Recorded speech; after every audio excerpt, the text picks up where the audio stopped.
The big banks have had an all-out war against Bitcoin, but it seems that they are all bending the knee at a very coincidental time, all within just a few short weeks after JP Morgan had been exposed for attacking MicroStrategy. And they are all releasing products very similar to what MicroStrategy has been doing. So is all of this because the banks are realizing that they are losing control of the fiat system and they cannot pull the strings anymore? Or is this the banks actually trying to become what the younger generation use for custodians, for the wealth transfer that we see all coming here? And they're realizing, hey, they can still get these fiat gains, so they're going to play the fiat games. We're going to go into all of this. But first, of course, we need to dive in to what we have been seeing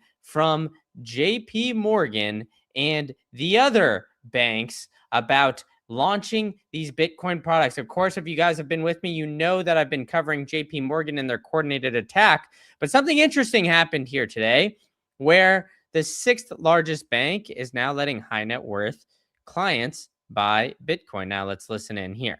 Some breaking news on PNC Financial. For that, we're going to turn to Leslie Picker. Morning, Leslie.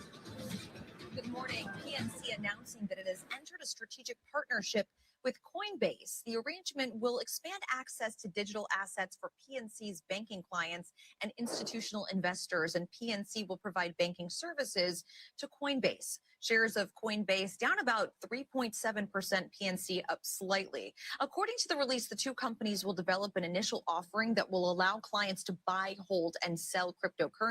So now PNC, they weren't necessarily all vocal. And of course, they are not one of the bigger banks. They're the sixth largest in the United States. But the other guys that have been very vocal against Bitcoin are now doing somewhat similar tactics here. But I think that this is interesting because we've also seen 21 and Jack Mallers get announced on the Wall Street Bell here on the New York Stock Exchange. And Jack had something very interesting to say when it comes to all of these different players now coming in to the Bitcoin space. So now let's listen in to what Jack Mallers had to say on CNBC about Larry Fink, BlackRock, and all these guys coming into the Bitcoin space. Decentralization, right? The whole theory behind it. And now it's reliant on large institutions. Is that a surprise to the original community? No, not at all. And I don't know if it's reliant on anyone. I think, the fundamental point is Bitcoin is a public utility. It's software. It's text on paper. And anyone can do whatever they want with it without permission. That includes Citadel. That includes BlackRock. That includes Larry Fink and Jamie Dimon as well. Right. So now all of these guys are realizing this, right? So Larry Fink, Jeremy Dimon, BlackRock, they're all realizing, hey, you know what? At the end of the day, even if it's decentralized software, what we can do is we can use this to win the fiat games. We can make the fiat gains here. But I also think that it is very interesting how we're starting to see this development start to play out, especially with the banking industry, because banks have been very anti-Bitcoin for a long time because they realize a few things. They realize that this takes the money and the ability to control the money system and the circulation away from them. And as you saw, this giant Bitcoin advertisement from 21, no man should work for what another man could print, just being plastered all over the New York Stock Exchange and Times Square there. So everyone could see that Bitcoin is starting to win, to stay at the very least. But it's interesting because if you line out the timing of this, right? We just had Bank of America, a $1.7 trillion giant, explore Bitcoin services after a decade of calling it speculative garbage. And it's all Bitcoin backed credit. Of course, we had Michael Saylor talk about, this Bitcoin backed credit and how this can absolutely take over that $200 trillion market. But seeing these banks now go from not even being able to suggest having Bitcoin in the portfolio to saying 1% to 4% is a giant leap. Now, is it a leap forward in the right direction? I don't know, because they're going to be saying, hey, buy this IBIT. put it in retirement accounts, do these other things instead of holding it in self-custody, because the banks always want to be the custodian. Now, do I think that everybody is going to be going into self-custody? Most likely not, but I do think that the banks are finding a way that they could potentially profit all of this. And the interesting timing is now we have JP Morgan launching those Bitcoin backed loans and credit. And then now we have Bank of America doing the same, and PNC also now. So we have three banking giants all shortly after this coordinated attack. Now, why am I lining out this timeline here? Well, because if you remember, there was some sort of big thing that happened here not too long ago, right? American banks were getting permission to custody Bitcoin and other crypto assets in July of 2020, right? So they were first, they were taken. We had BNY Mellon, one of the oldest banks in American history, saying they'll custody your Bitcoin for you in 2022. But Brandon, it's 2025, almost 2026. Why is it right now? Well, this I'm going to line out for you guys for the rest of this video. So make sure you guys are hitting that like button and subscribe to the channel as well. But early 25, the SEC repealed the 2022 accounting rule. And this was a major barrier. So I get it. If you say, okay, maybe the banks didn't want to go through this accounting process, but they waited. They took 10 months in order for these banks to really start the wave of this adoption. And if we look at this Bitcoin adoption curve, right, it's still just at 4.7% when you compare it to how the internet was adopted. Of course, the internet took a long time to get fully adopted. But the timing of all of this, like I said, is very interesting because it seems like these banks are going to try to compete with these crypto exchanges, where the OCC has now published this new guidance letting banks act as these crypto brokers, and these crypto brokers now have to act a little bit more as banks, right? We've seen it already with Circle, Coinbase. They've all had to file for private banking charters. And so because these guys are money transmitters and everything else, they have to follow these banking regulations. And what have I been telling you guys this entire time? Brian Armstrong, he's been saying the facade, oh, I don't want to be a bank. Coinbase will never be a bank. But then he bends the knee and says, hey, if you guys need me to freeze this account here, freeze this account there, I'm more than happy to do that. Now, taking it a step further, right after following this, the European banks have integrated this already, and now it's moving towards the US banks. And so JP Morgan and company were like, hey, we want to do this, but we're seeing all of these guys whip our tail, right? And I'm going to get into this connection here because this crash is extremely important because of who holds Bitcoin and the great wealth transfer we had ahead of us. But if you guys remember, first, they're claiming it started off with a 42-day notice that JP Morgan ignored, and it talked about 40 other companies. But the one it targeted most specifically was MicroStrategy or MSTR. Of course, they're the biggest dog in the fight, so you're going after the king, right? But I think it's interesting when you look at this coordinated attack, and it all kind of started with Jim Chanos saying long Bitcoin but short MSTR, and then JP Morgan implementing that fiat game, putting in a margin hike from 50 to 95%, which basically choked off all leverage. And then you saw JP Morgan's holdings of MSTR crash 25%. So it makes you think, why, oh, why did we see this giant run up of their clients buying a shit ton of MSTR stock and then all of a sudden this sell off? Right? June 1, then all of a sudden September 1, and a couple month period, right when you see this fiat game start to happen, right? And let's be honest here, right? JP Morgan knows that they have a big investor base. All of these banks know that they have a big investor base, and all of these banks know that they can help control where these guys put their money, right? By making it more difficult. Look, some people are going to be MicroStrategy bulls, but not all of them are going to not want to take leverage against it. So you raise those requirements by 95%, you see a 25% sell-off. Because, hey, how do the rich utilize assets? They gain a bunch of stock and equity and, gold, Bitcoin, all of these different things, and then they borrow against it to go live their life, right? And so, hey, MicroStrategy is doing bad already throughout this year, and then we start to see Michael Saylor and all of these guys really just lay the hammer down. So, okay, you know what? We see that.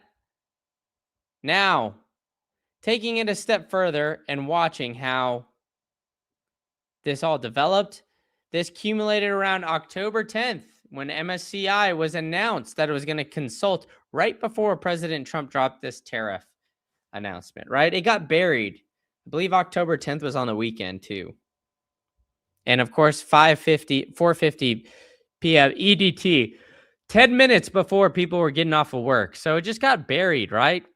And the fear was amplified by the cause, right? Simon Dixon always accused JP Morgan of using vacillation tactics. Now, Simon Dixon, friend of the program, he's been on the pod, had a great talk about him there, but he's also potentially encouraged or also criticized Saylor. Look, and, I think that is interesting, but they've also, we've also seen Saylor respond to the MSCI index matter. There's this whole thing has been very public. And why has it been public? Why are people so drawn into all of this? Well, it's because it's more than an attack on Bitcoin. I think the banks are starting to try to set themselves up for future success. I truly believe that all these guys getting into this industry, they're playing chess, not checkers, right? Like, there's a reason they're lining themselves up for this. It's just like Donald Trump. He understands that the younger generation looks at the Bitcoin price to determine how the economy is doing. We saw the same thing, or we see the same thing with the S&P 500. The boomer generation, they all look at the S&P 500 to say, hey, is the economy doing well? Well, how's the S&P 500 doing? Well, the younger generation does the same thing with Bitcoin. And if you think Bitcoin's going exactly where I think it's going, then you don't want to sell your Bitcoin. If you want to get some liquidity, you could go to saltlending.com/green-candle today. And if you do that, you can go and get an exclusive offer for Green Candle listeners. Look, they've got rates starting at 9.95%, term durations at 1, 3, or 5 years. You can borrow up to 70% LTV. I believe they'll get you 50 basis points off if you use promo code GCSALT, all caps, one word, -01. I can't put that written because they don't want too many people figuring it out. So if you guys made it this far, that's the exclusive offer. Go check out in the show notes all of it. I've got some more other great offers and great sponsors down there as well. But the reason why I think this is all happening and why major banks are now starting to go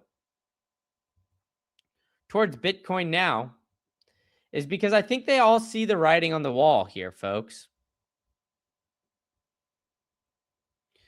When you look at how the banks, look, the narrative has been, oh, we don't need our investment banker, right? We don't need our money manager. We don't need all these things. Okay, sure. Maybe you don't. And make sure you guys are smoking that like Cheech and Chong as I'm going through all of this. But brokerage firms and major banks say they need to buy crypto now. Why is that? Right? It's diversification. They've realized that it's, kicking their tail. Morgan Stanley saying 2 to 4%. BlackRock says 1 to 2%. Fidelity 2 to 5, and 7.5% for investors 30 or younger. Now that's a little interesting point here, because taking it a step farther, right? Young wealthy Americans are leaving their financial advisors who ignore Bitcoin. So these banks at the end of the day, they want to make money, right? So they're seeing this. They're seeing, hey, we're not getting as many young people as we did before. Before, young people just didn't really pay too much attention. And now they get their buddies asking them at lunch when they're going to get, a New York dog or something like that right outside of their Wall Street, big giant office high-rise building. These guys are saying, oh, well, do you have any exposure to Bitcoin? And then their friends are asking about it. Why don't you? It's been the best performing asset for the past 15 years. Okay, well, I'm going to leave this financial advisor if they don't allow me to have any sort of Bitcoin exposure. So then these guys are like, okay, well, hang on a minute. Let's allow them to have Bitcoin exposure now because we can't afford to be losing clients, right? Losing clients would be bad, okay? And then, well, after taking it a step farther, what else is coming up here? The massive intergenerational shift of trillions of dollars from 1946 to 1964, the boomer generation. And look, I love you boomers, but 1946, that was 80 years ago. So the average lifespan in the United States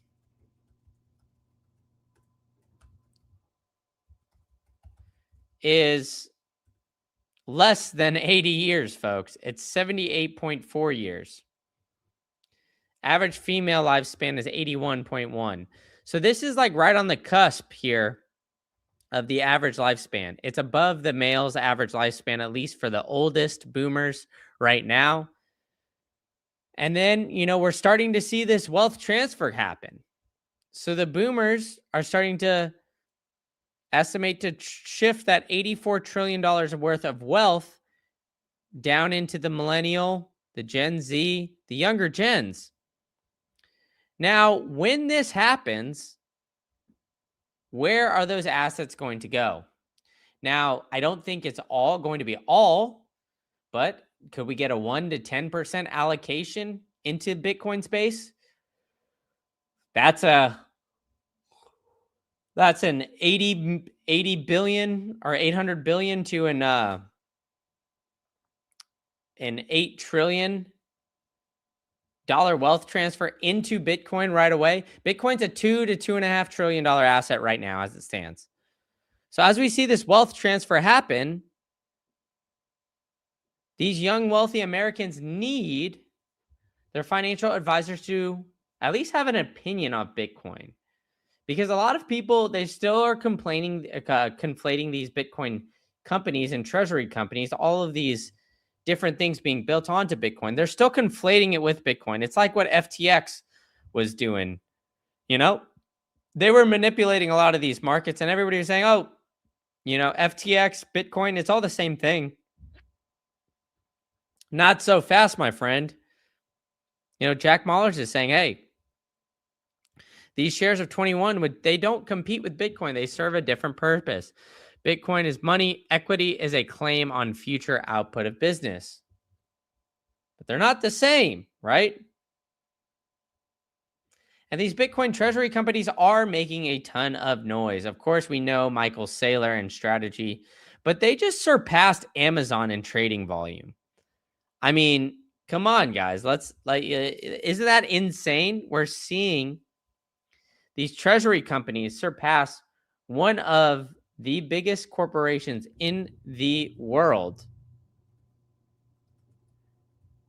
And if you look at, these assets by market cap, you see Amazon there at number 7. You're going to have to scroll a hell of a long way down in order to look and find MSTR. Right? It's a $2.4 trillion company. Bitcoin at 1.8. It's under 2 now, huh? It's an under $2 trillion asset right now, but it's peaked up to a $2.5 trillion asset. And I don't think that's slowing down when we start to look at how many corporations are coming on and buying Bitcoin, right? I mean, look at this. We've got 208 publicly traded companies that now have Bitcoin on the balance sheet. They have nearly 1.1 million. These ETFs have 1.5 million Bitcoin on their balance sheet. So those numbers are expanding, folks, and they're not slowing down. So the more that we come on and start to see these companies absolutely, start to explode here, I think it's going to be really interesting when we sit back and watch how all of these people are really starting to integrate Bitcoin and watch it. I mean, at the end of the day, these guys have been looking for Bitcoin products to help pump their bags. The banking industry is here. The banking industry is here, and they're not going away, folks. And these are trillion-dollar asset managers, right? So these trillion-dollar guys, I mean, they're able to move the markets with how much they're pushing. But one thing that they can't do is they can't fake the hash rate. Now, if you guys want to collect Bitcoin or get Bitcoin, start stacking, have it go in the background, but you don't want to have your KYC associated with it, you can go to simplemining.io/greencandle. They're going to give you guys a 7-day free trial. I use them already. I have a couple miners set up on the ocean pool. So I get, 1 million sats every, month or so. And there's a few good things about having a Bitcoin miner. One is the depreciation aspect of it. So if you're a high net worth individual or you are looking to get depreciation outside of real estate, you can do it now with Bitcoin mining. They have tax professionals over at Simple Mining, and they'll give you a free year's repair. So, I mean, I know we got tax season. So if you guys need and are worried about potentially a big tax bill in 26, please go over to simplemining.io/greencandle today and set up a call with one of their tax experts. Either way, you could stack in the background, and it's the best way to do it is to help secure that network and watch Bitcoin start to pump, folks. Because we're already starting to see, right? The CFTC is announcing its withdrawing of outdated and overly complex guidance to penalize the Bitcoin and crypto industry. And this is the Commodities Futures Trading Commission, right? So these guys are all admitting now, they're bending the knee and just saying, hey, we've been overly,